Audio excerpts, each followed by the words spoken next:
네, 이번 시간에는 직무윤리 두 번째 시간인데요. 직무윤리는 이제 의무에 관련된 게 되게 많죠. 윤리가 뭔가를 지키게 하는 거잖아요. 그래서 지난 시간에는 주로 고객에 대한 의무, 고객에 대한 의무였습니다. 고객에 대한 의무. 예를 들자면은 뭐 설명 의무나 뭐 적정성의 원칙을 지키게 하는 거, 그다음에 적합성의 원칙을 지키게 하는 거, 또는 뭐 재산세액 이익을 제한하는 거 이런 고객에 대한 의무죠. 오늘 할 것은 주로 시장에 대한 의무입니다. 시장에 대한 의무하고 그다음에 이제 회사에 대한 의무. 그 금기관 직원으로서 회사가 있잖아요. 요 두 가지에 대해서 이 시간에 공부할 것입니다. 그래서 시장에 대한 의무는 첫 번째 중요한 게 이제 미공개 중요 정보 이용 행위 금지. 무슨 소린가 갑자기 이렇게 뭐 이렇게 떠오르는 게 없죠. 무슨 소리냐면은 공개되지 않은 중요 정보를 이용해서 매매를 하는 것은 금지된다는 소리입니다. 무슨 소리냐면은 제가 예를 들어서 A 운용사 우리 시험상 용어로 말하면은 집합투자업자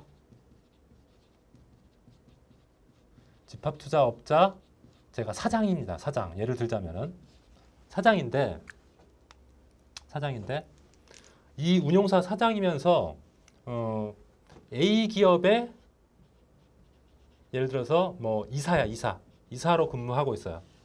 이사로 근무하고 있습니다. 이사로 근무하고 있는데 예를 들어서 이 A 기업이 예를 들자면은 지금 매출이 한 100억 정도 합니다. 예를 들어서. 근데 이 A 기업이 미국하고 어떤 수주 계약을 뗐는데 이 수주 계약의 규모가 어느 정도 하냐면은 예를 들어서 1,000억 원이야. 1,000억 원. 그럼 지금 매출 규모보다 10배가 많아지는 계약을 했다는 거야. 이 사람이 이 A 기업의 이사기 때문에 알고 있어요. 아직 근데 공개되지는 않았어. 아직 공개되지는 않았다고. 미공개 상태예요. 굉장히 중요한 정보죠. 만약에 100억 하던 기업이 1,000억을 매출을 한다면 주가가 올라가겠어요? 떨어지겠어요? 엄청 올라가겠죠. 10배 큰 회사가 되니까 이익도 굉장히 많아지겠죠. 이런 사항을 이게 이제 사실은 이런 상황이 있으면은 공시를 하게 돼 있어요. 상장된 주권 상장법인들은 공시를 하게. 근데 공시하기 전에 이 사장이 이 사실을 미리 알고 있으니까 자기 회사 일이니까 제일 먼저 알겠죠. 아직 공개되지 않은 중요 정보를 제일 먼저 할 거 아니에요, 사장이. 그래서 이 사장이 자기 조카한테 돈을 10억을 주면서 야, 너 이거 내 이름으로 하면 안 되니까 너 이름으로 해서 있잖아. 이 주식, A 기업 주식 10억 원어치 지금 빨리 사. 나중에 틀림없이 한 10배 올라갈 거야. 이런 거예요. 그러면은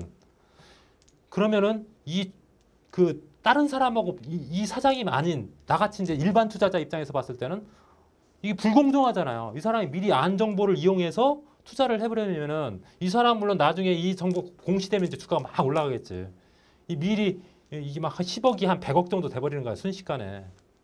그래서 이러한 미공개 중요 정보는 이용하면 안 된다고 법이 명시를 하고 있어요.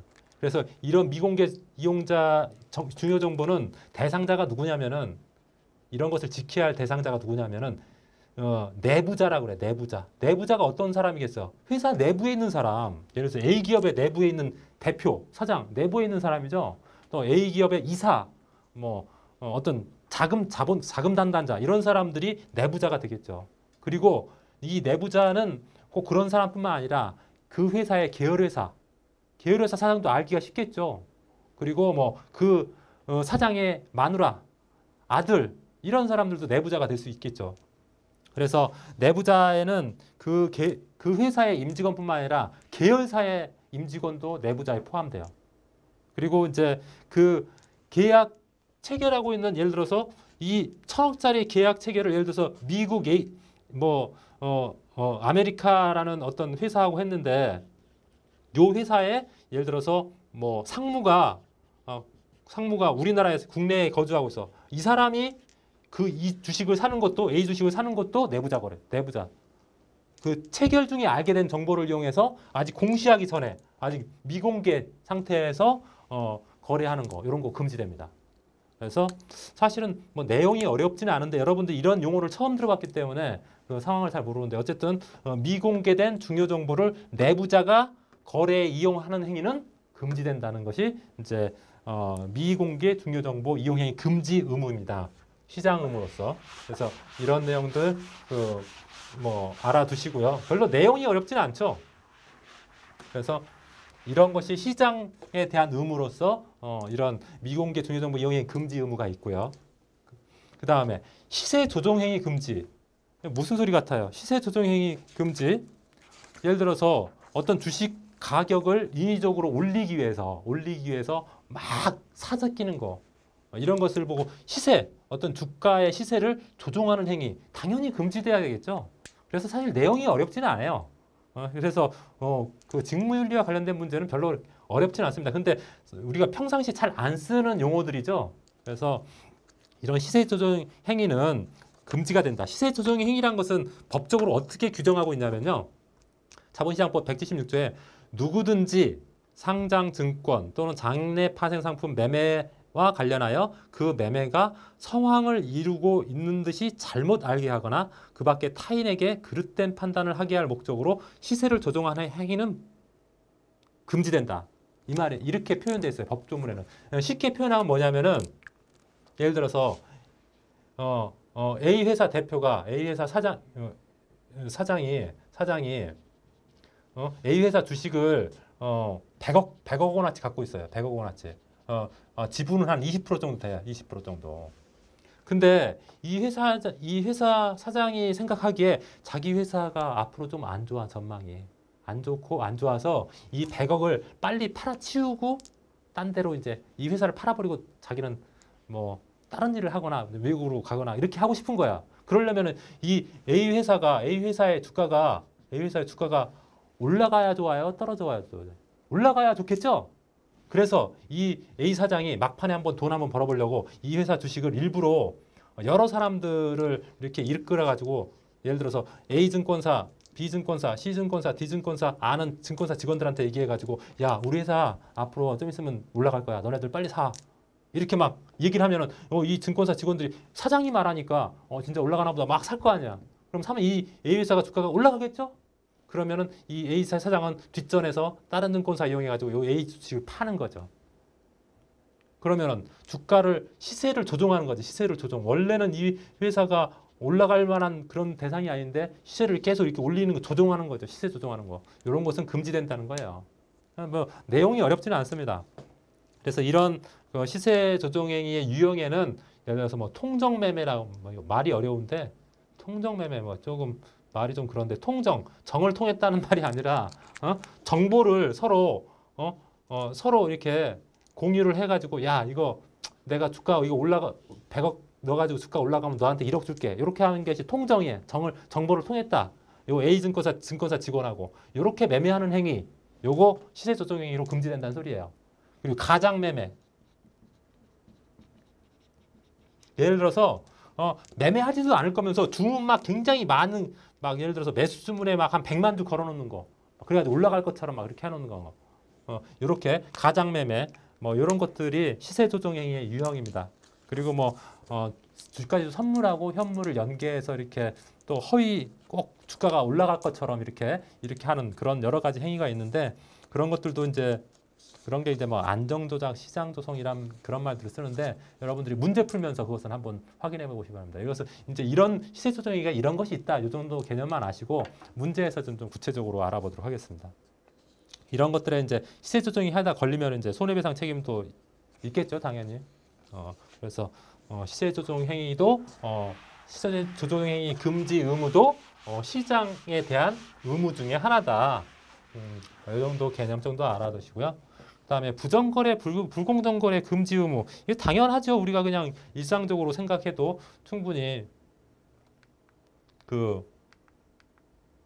알 수 있는 내용인데 사기적인 뭐 행위가 금지되는 거, 사기적인 거 그냥 우리가 그냥 상식적으로 충분히 이해할 수 있는 거잖아요. 투자라는 것은 공정해야지 사기적인 것이 되면 안 되겠죠. 예를 들어서 이제 중요한 사항에 대해서 거짓으로 공시하거나 기재하는 거 이런 거 사기적인 거죠. 되게 뭐 예를 들어서 100억밖에 매출 못하는데 6개월 후에 1000억 매출한다 이렇게 공시를 한다거나 이런 거 사기적인 거잖아. 그리고 타인에게 오해를 유발시키지 아니하기 위하여 필요한 중요한 기재나 표시가 누락된 경우, 굉장히 투자의 중요한 부분이 누락된 경우, 예를 들어서 자본 잠시 50%인데 그것을 뭐 공시를 안 한다는 거, 이런 거 굉장히 사기적이죠. 그다음에 금융 투자 상품 매매를 할 목적으로 거짓 시세를 이용하는 행위, 거짓 시세. 뭐 지금 한 5만 원밖에 안 되는데 예를 들어서 7, 8만 원 한다고 한다든지 그런 상황이 이제 되면 안 된다. 그런 것들이 이제 부정거래, 불공정 행위 금지에 해당되는 거고요. 선행매매 금지라는 것이 있거든요. 선행매매 금지라는 이게 말이 이제 선행매매란 말을 처음 들어보시죠? 처음 공부하시는 분들은 스캘핑이란 말도 아마 처음 들어보실 텐데 이것을 그 법상으로 보면 되게 말이 어렵게 돼 있어요. 어떻게 돼 있냐면은 법 171조에 자본시장 70조 보면은 투자자로부터 금융투자 상품의 가격에 중대한 영향을 미칠 수 있는 매수 또는 매도 주문을 받거나 받게 될 가능성이 큰 경우 이를 체결시키기 전에 금융투자 상품을 자기의 계산으로 매수 또는 매도하거나 제3자에게 매수 또는 매도를 권유하는 행위를 금지한다.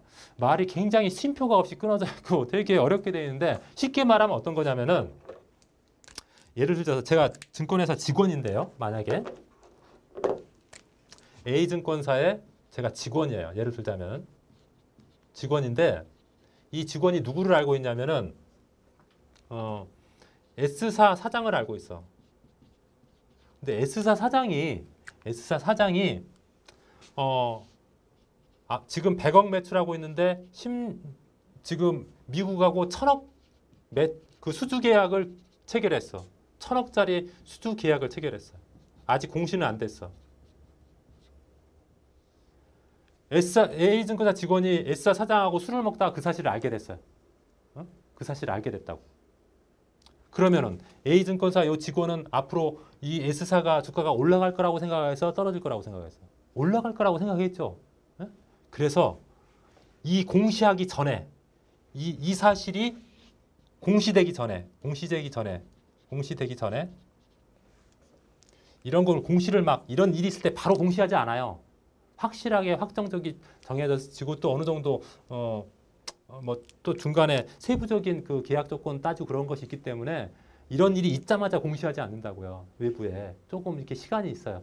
그 시간 그럼 공시하기 전에 이 증권사 직원이 선행매매 미리 이 주식을 사는 거야.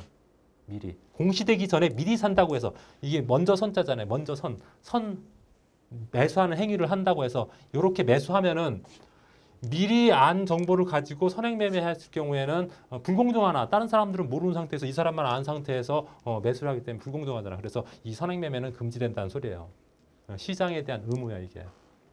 그리고 스캘핑이라는 것은 뭐냐? 스캘핑 금지라는 것은 뭐냐면은 증권사에서는 애널리스트라는 사람이 있어요.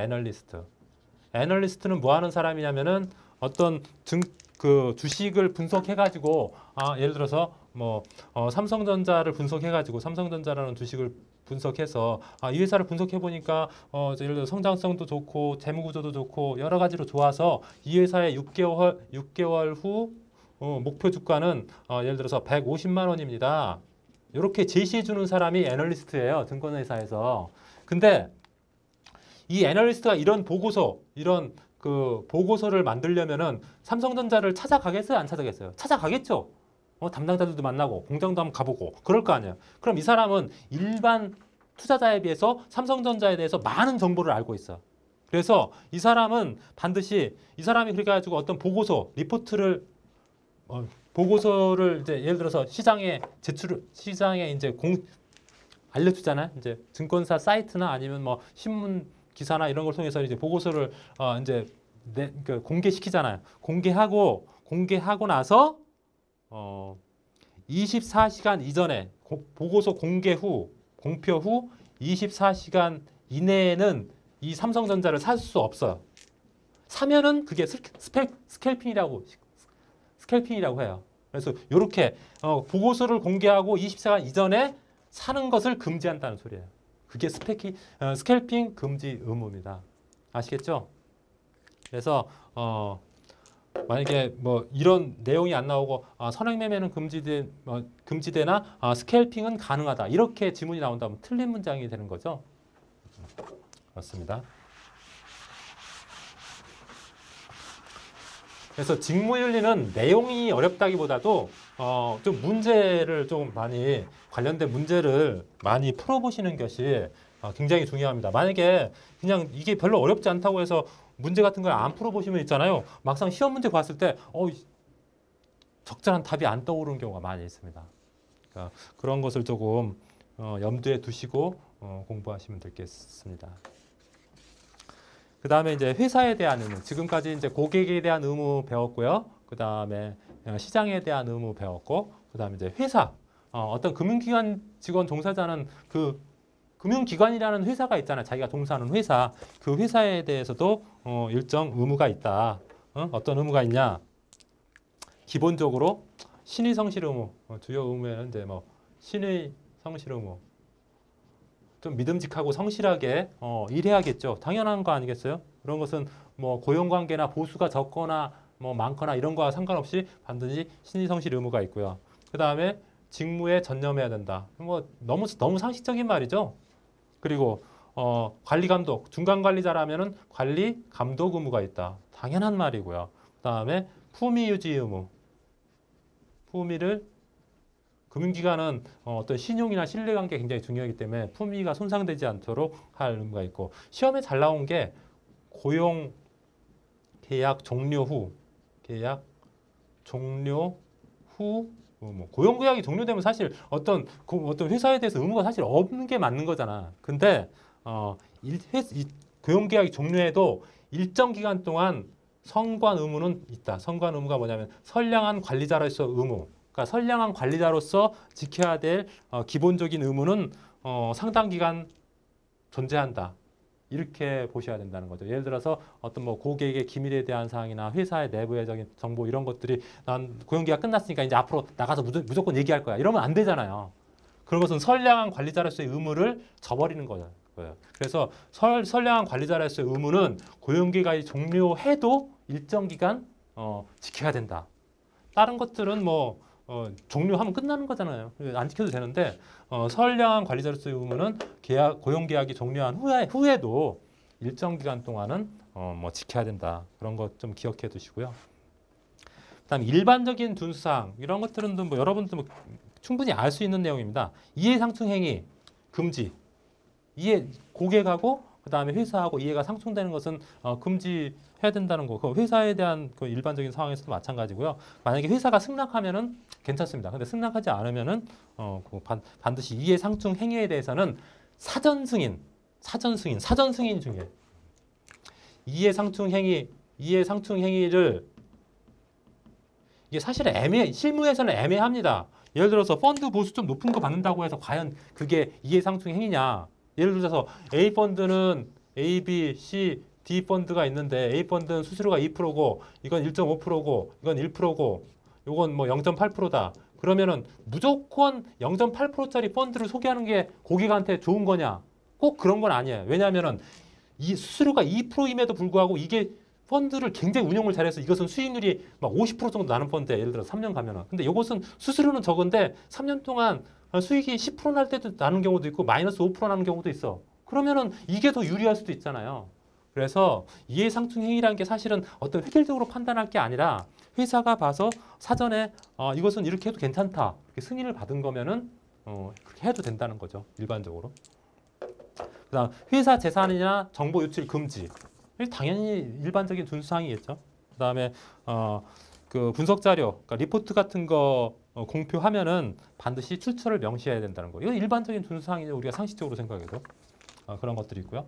그 다음에 이제 금융기관 직원이 대외 활동할 때 준수해야 할 사항. 대외 활동할 때 예를 들어서 뭐 이럴 때 대외 활동할 때는 그러니까 회사 내부에서 어떤 업무가 아니라 대외적으로 활동할 때는 반드시 그 뭐 해당 지점장이나 준법감시인의 그 허락을 승인을 사전에 받아야 됩니다. 예를 들어서 뭐 증권사 직원인데 KBS에서 어떤 사람 요청이 와가지고 당신이 그 증권 쪽의 전문가니까 내일 시황이나 뭐 이런 그런 거에 대해서 좀 설명 좀 해주십시오. 이럴 수 있잖아요. 이런 거 가끔 여러분 TV에서 보시죠. 그랬을 때 그냥 무조건 나가서 하면 되는 게 아니라 소속 부점장, 지점장들이나 대표 또는 이제 준법감시인 이런 분한테 사전에 승인을 받고 해야 된다는 거죠. 당연하죠, 사실은. 그런 거고요. 언론기관에 이런 것을 활동할 때는 그런 것이 만약에 사견이다 그랬을 때는 회사의 공식 의견이 아니라는 것을 밝혀야 됩니다. 예를 들어서 지금 미국 시장이 예를 들어서 뭐 앞으로 점점 떨어질 것 같은 거야. 예를 들어서 뭐 시장이 안 좋아서 그랬을 때 그것은 뭐 떨어질 수도 있고 안 떨어질 수도 있잖아요. 그러니까 이것은 내 사견이라는 것을 명시를 해줘야 된다. 우리 회사의 입장이 아니다. 얘기해야 되고 그다음 부정적인 결과를 야기할 수 있는 내용은 가급적 삼가하라. 당연하죠. 부정적인 내용을 좀 얘기한 것은 그냥 우리가 그냥 상식적으로 나올 수 있는 내용이고 그 다음에 경쟁업체의 상품이나 인력에 대해서 부정적인 언급을 삼가라. 예를 들어서 내가 뭐 삼성증권 직원인데 뭐 현대증권 직원에 대해서 뭔가 나쁘게 얘기하고 이런 거 하지 마라. 당연하죠. 뭐 어려운 거 아닙니다. 그리고 회사 어떤 뭐 그 담당 업무 수행할 때 대회할 때는 담당 업무 수행할 때 그 수행에 지장이 없도록 하라. 뭐 이런 것들은 뭐 제가 구체적으로 설명을 안 드려도 그냥 기본적으로 알 수 있는 내용이죠. 그래서 문제 같은 걸 한번 풀어보시기 바랍니다. 그 다음에 이제 직무윤리의 마지막 부분, 직무윤리와 투자자 분쟁 관련해서 마지막 부분이 이제 내부 통제 기준과 분쟁 조정 절차인데요. 이것도 뭐 별로 어렵지는 않은 내용입니다.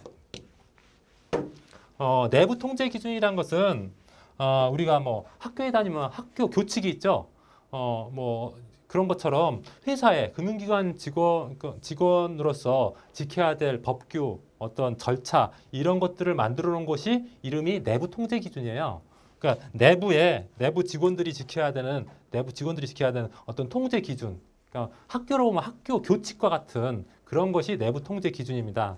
그래서 금융투자업자가 임직원이 직무를 수행할 때 지켜야 될 적절한 기준이나 절차를 내부 통제 기준이라고 하고 있고요. 이 내부 통제 기준을 반드시 정해야 된다고 법에 나와 있어요. 그러니까 금융기관에는 항상 어느 금융기관이나 내부 통제 기준이라는 이런 기준이 있어요. 자체적으로 만든 기준도 있고 표준 기준을 이렇게 차용해서 쓰는 경우도 있습니다. 그래서 이런 내부 통제 기준을 제정하거나 개정할 때는 이사회의 결의를 요한다. 별로 중요하진 않은데 뭐 1, 2, 3, 4 문제로 갖고 나오실 때 요거 제정이나 개정할 때는 이사회의 결의를 요한다. 하나쯤 기억해 두시고요. 준법감시인이라는 게 있거든요. 준법감시인. 근데 의미만 딱 봐도 준법이니까 법을 지키게 하도록 이렇게 감시하는 사람이구나. 그런 것을 알 수 있죠. 반드시 준법감시인은 금융기관에서 1인 이상 두도록 법에서 명시하고 있어요. 1인 이상.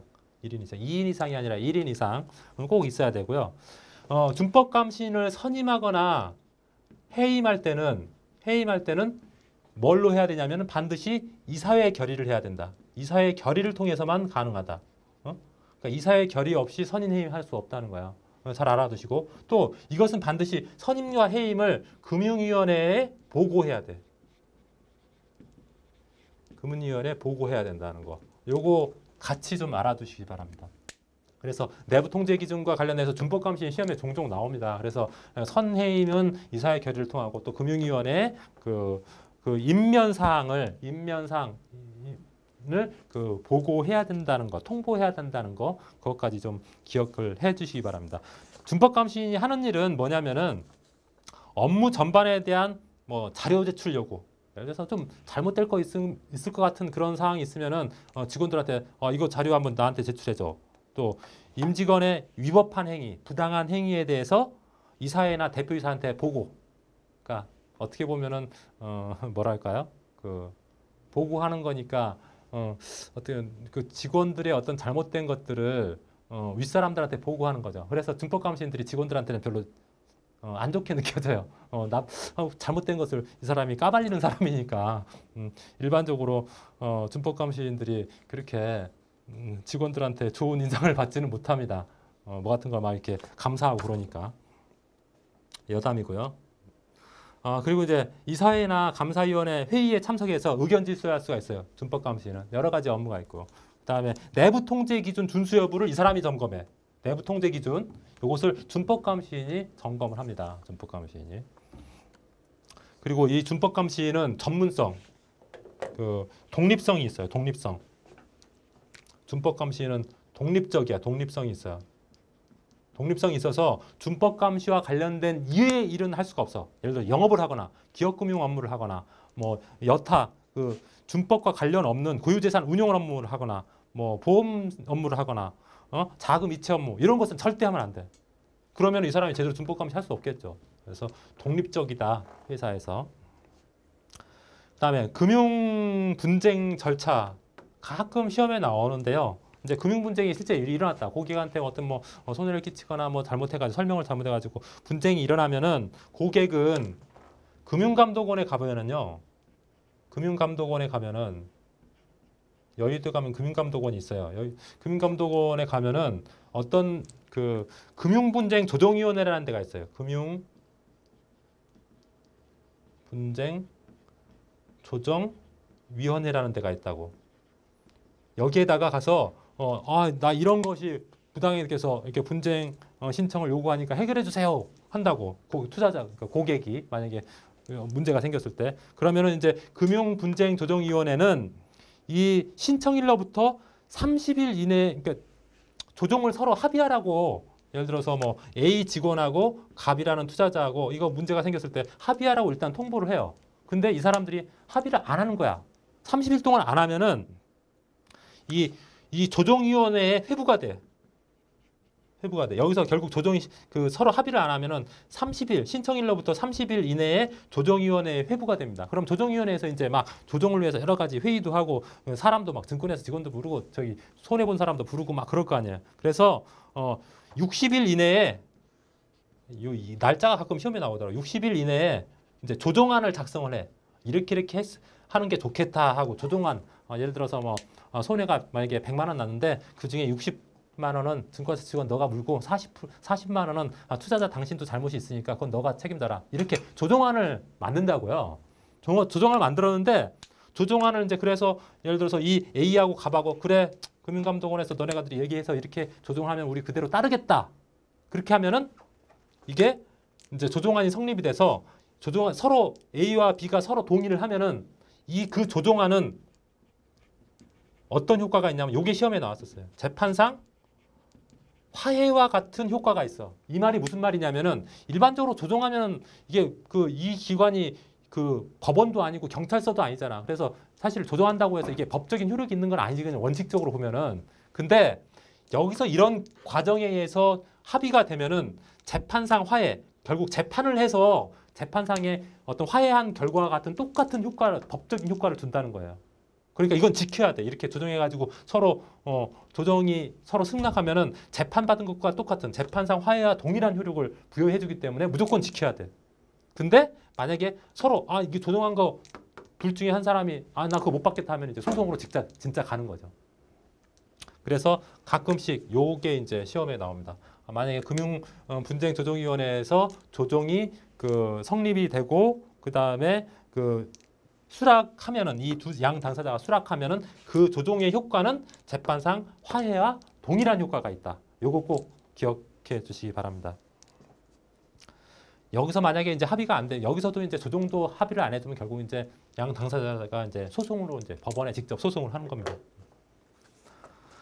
그리고 이제 직무윤리가 이제 직무윤리에 위반했을 때는 여러 가지 제재가 있습니다. 이제 해당 회사 자체에서 직무윤리에 위반해서 그 직원을 뭐 감봉을 시키거나 뭐 해고를 하거나 이런 방법이 있고요. 또 한 가지는 금융투자협회에서 자율적으로 이렇게 해라 이렇게 제시를 하는 경우도 있고.